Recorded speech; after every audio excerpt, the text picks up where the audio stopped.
Bonjour et bienvenue dans Raconte ton histoire, un podcast pour passer une semaine reliée et créative.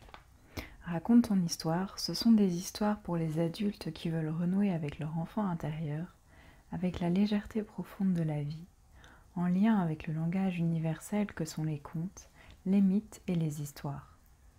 Celles que l'on se raconte au coin du feu, celles que l'on se murmure à l'oreille, celles que l'on se transmet de mère en fille, celles que l'on fredonne et toutes les autres.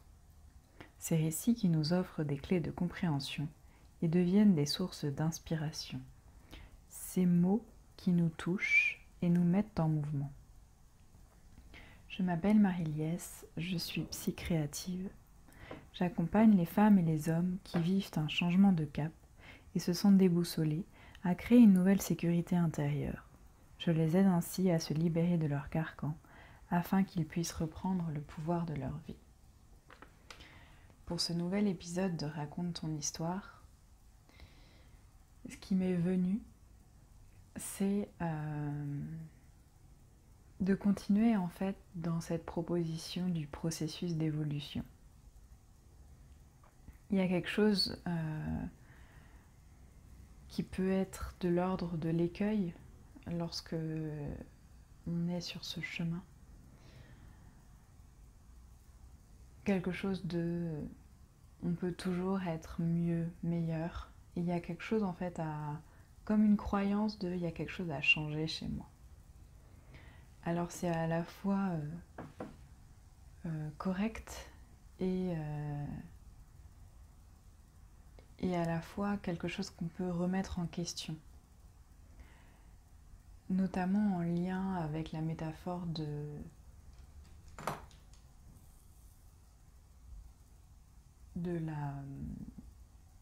l'oignon, avec les différentes couches qu'on aurait à enlever, à peler, pour arriver en fait au cœur de l'oignon, et donc pour arriver au centre de l'être, pour comprendre que on a beau voyager à l'extérieur de soi, d'aller au bout du monde, en fait tout est déjà là.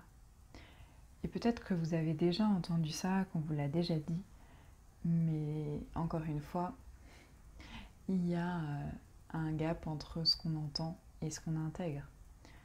Et évidemment, un lien aussi, puisque c'est à force d'entendre, d'expérimenter, d'observer, qu'on peut intégrer.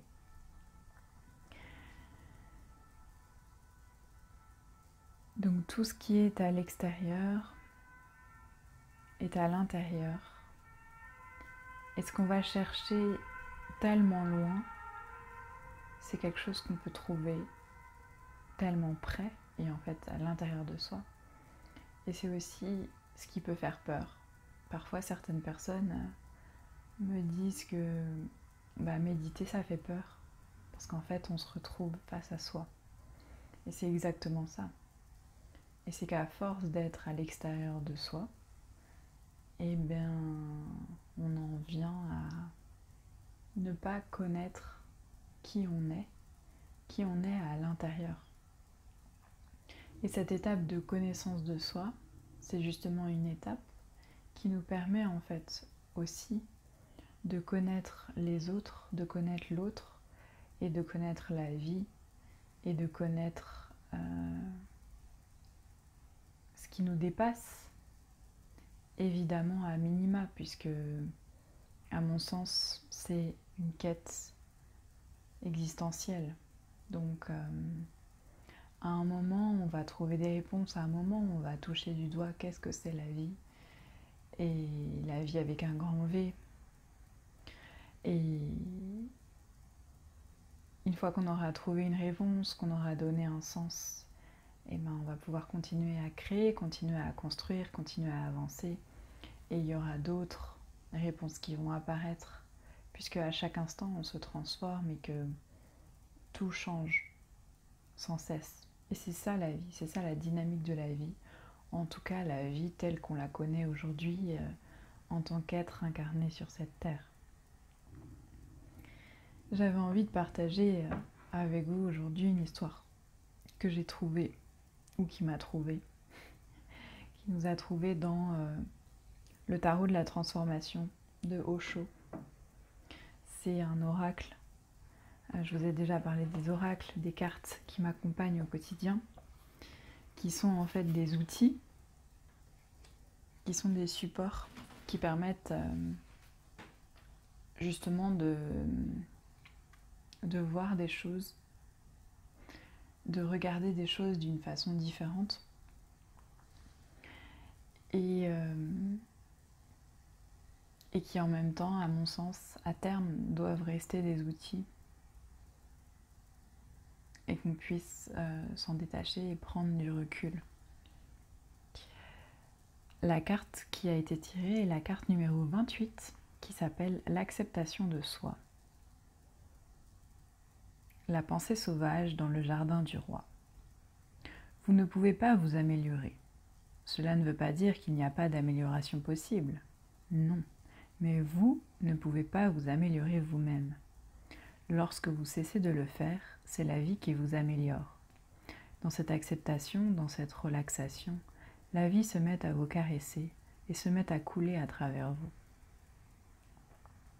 Personne d'autre n'a jamais été comme vous, et jamais personne ne sera comme vous. Vous êtes simplement unique, incomparable. Acceptez-le, aimez-le, célébrez-le, et par cette célébration même, vous prendrez conscience de la singularité et de l'incomparable beauté des autres. L'amour n'est possible que dans la profonde acceptation de soi, de l'autre et du monde. L'acceptation crée le climat dans lequel l'amour grandit, l'houmous dans lequel l'amour s'épanouit. Alors rien que ça, je ne sais pas comment ça va vous toucher. Et moi, ça m'a tellement touchée que j'avais vraiment à cœur de le partager avec vous. Et rien que ça, c'est à méditer. J'ai envie de vous le relire. Vous ne pouvez pas vous améliorer. Cela ne veut pas dire qu'il n'y a pas d'amélioration possible. Non. Mais vous ne pouvez pas vous améliorer vous-même. Lorsque vous cessez de le faire, c'est la vie qui vous améliore. Dans cette acceptation, dans cette relaxation, la vie se met à vous caresser et se met à couler à travers vous. Personne d'autre n'a jamais été comme vous, et jamais personne ne sera comme vous. Vous êtes simplement unique, incomparable. Acceptez-le, aimez-le, célébrez-le, et par cette célébration même, vous prendrez conscience de la singularité et de l'incomparable beauté des autres. L'amour n'est possible que dans la profonde acceptation de soi, de l'autre et du monde. L'acceptation crée le climat dans lequel l'amour grandit, l'houmous dans lequel l'amour s'épanouit. Et l'histoire qui suit. J'ai entendu dire, un roi se rendit dans son jardin et y trouva les arbres, les buissons et les fleurs flétries et dépérissants. Le chêne disait qu'il mourait parce qu'il ne pouvait être aussi grand que le pin. En se tournant vers le pin, il le trouva tout affaissé parce qu'il ne pouvait pas supporter des grappes comme la vigne. Et la vigne mourait parce qu'elle ne pouvait pas s'épanouir comme la rose. Puis il trouva une pensée sauvage, tout en fleurs et plus fraîche que jamais. Sur sa demande, elle lui répondit « Il m'a paru évident que lorsque tu m'as planté, tu voulais une pensée sauvage. Si tu avais voulu un chêne, une vigne ou une rose, tu les aurais plantés. Aussi ai-je pensé que, puisque tu m'as choisi, et que je ne peux être autre chose que ce que je suis, j'essaierai de l'être au mieux de mes capacités. Vous êtes ici parce que l'existence a besoin de vous tel que vous êtes. Sinon, quelqu'un d'autre serait là. L'existence ne vous aurait pas aidé à être ici. Elle ne vous aurait pas créé. Tel que vous êtes, vous accomplissez quelque chose d'absolument essentiel, de fondamental.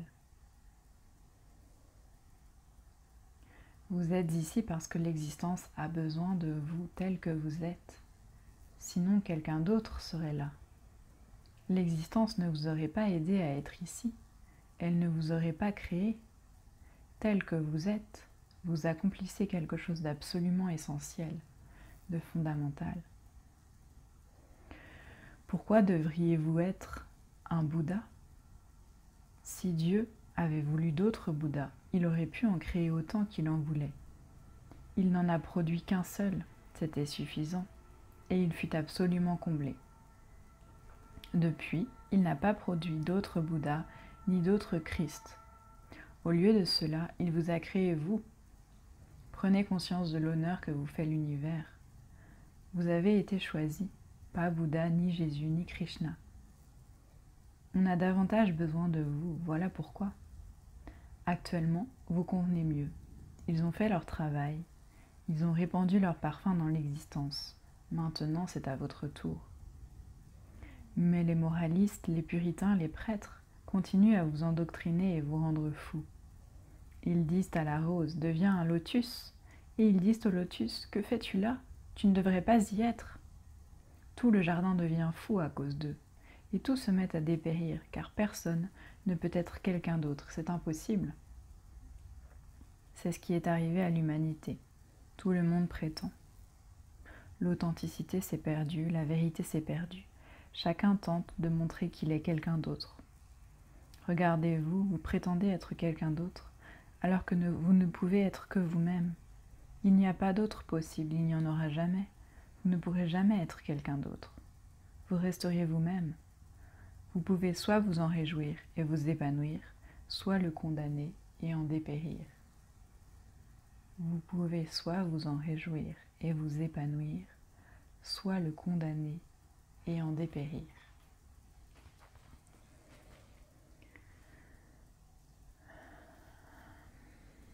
Voilà l'histoire que j'ai eu envie de vous partager aujourd'hui.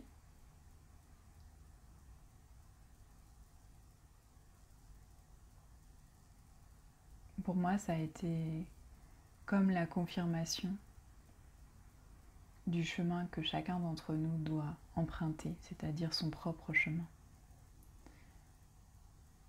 Alors ça ne veut pas dire ne pas s'inspirer des autres, ça ne veut pas dire que nous n'avons pas besoin de guide, ça ne veut pas dire que nous sommes descendus du ciel et ça y est, tout est accompli. À mon sens, ce que ça veut dire, c'est que nous avons tellement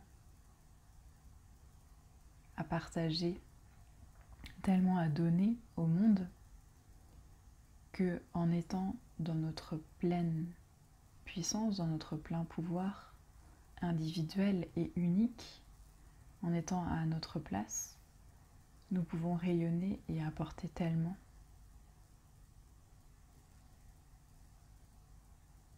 Le must, ce serait d'être dans son service, c'est-à-dire d'être vraiment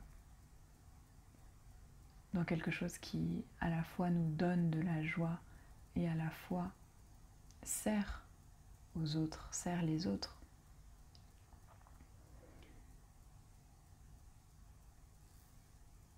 Et ce qui est intéressant, c'est que il n'y a pas de hiérarchie en fait. On est chacun là où on doit être, dans ce qu'on peut faire, dans qui on peut être. Et c'est évolutif, c'est pas gravé dans la roche. Et en même temps, il y a des outils, il y a des façons de connecter à la vie, d'être en introspection, d'être en méditation, justement d'être guidé, qui peuvent nous montrer, nous indiquer où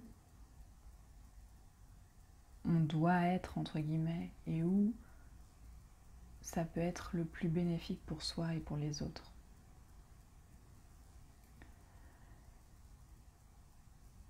J'aime beaucoup cette histoire avec la métaphore du jardin, puisque c'est vrai que ce qu'on admire, ce qu'on aime,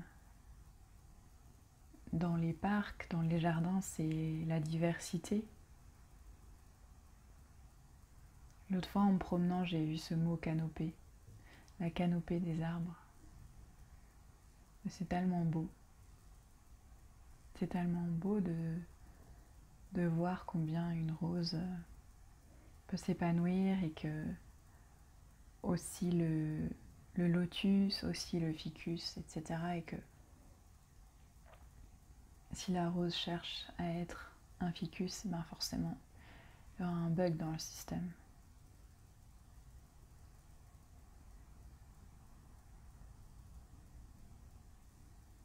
À cette histoire, j'avais envie d'ajouter une arcane du tarot qui m'a particulièrement touchée dernièrement.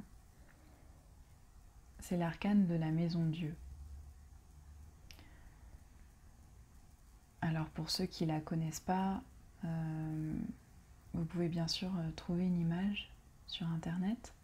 C'est la numéro 16 dans le tarot de Marseille. Et elle représente en fait une tour qui s'ouvre en haut avec une couronne et quelque chose qu'on pourrait voir d'une espèce de gerbe ou de flamme. En fait, il y a quelque chose qui sort de la tour ou qui y entre, selon la façon dont on regarde. En bas de la tour, il y a deux personnages qui soit ont l'air de tomber, soit ont l'air de faire des acrobaties. Et de chaque côté de la tour, il y a comme des confettis, des petits ronds, des petits points colorés. Alors ça donne en fait une impression de mouvement. Je vous partage évidemment ma vision, et puis une vision qui est aussi colorée par les personnes dont j'ai pu m'inspirer. Et ce qui est intéressant dans les arcanes du tarot, c'est de pouvoir les regarder, s'en imprégner et y mettre sa propre projection, de voir comment en fait la façon dont je la vois me parle et me dit des choses sur ma vie inconsciente, par exemple. Cet arcane parle de la joie avec ces confettis, le fait de faire la fête. Il y a vraiment une dynamique, un mouvement de... Voilà. Et en même temps, la tour, c'est la stabilité. Donc c'est comme s'il y avait déconstruire pour reconstruire, aller vers une connexion avec le divin en haut de la tour et évoluer. Si je vous partage ça aujourd'hui, c'est parce que pendant quelque temps, cet arcane me paraissait un peu obscur et que récemment, c'est comme s'il y avait eu une prise de conscience de ce qu'elle représente vraiment. Une proposition d'un chemin d'évolution et de combien en fait ça peut se faire dans la joie.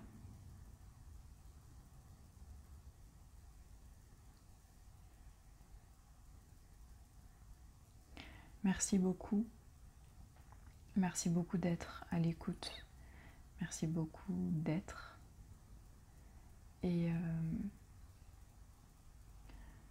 ce que je vous propose aujourd'hui comme tips, comme activité créatrice, créative, ce serait, si ça vous parle, de justement prendre votre tarot ou alors aller chercher sur internet si vous n'en avez pas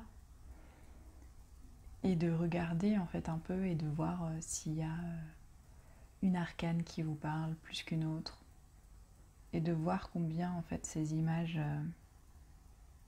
énergétiques et universelles peuvent nous accompagner et nous montrer des parts de nous qui sont déjà là et qu'on pourrait ne pas voir ou avoir oublié ou avoir enfoui, et combien en fait ça peut nous aider de les voir à l'extérieur pour pouvoir en faire quelque chose et cultiver son jardin intérieur à défaut de pouvoir cultiver celui qui est à l'extérieur pour l'instant. Prenez bien soin de vous. J'ai hâte de vous retrouver la semaine prochaine avec un superbe invité, une personne que j'aime beaucoup, qui est très inspirant aussi dans sa créativité et dans le mythe qu'il va vous partager. Anthony. En attendant, n'hésitez pas à aimer, à commenter. Comme je vous les ai déjà dit dans de précédents épisodes, c'est toujours soutenant en fait d'avoir un retour, de pouvoir voir comment on contribue.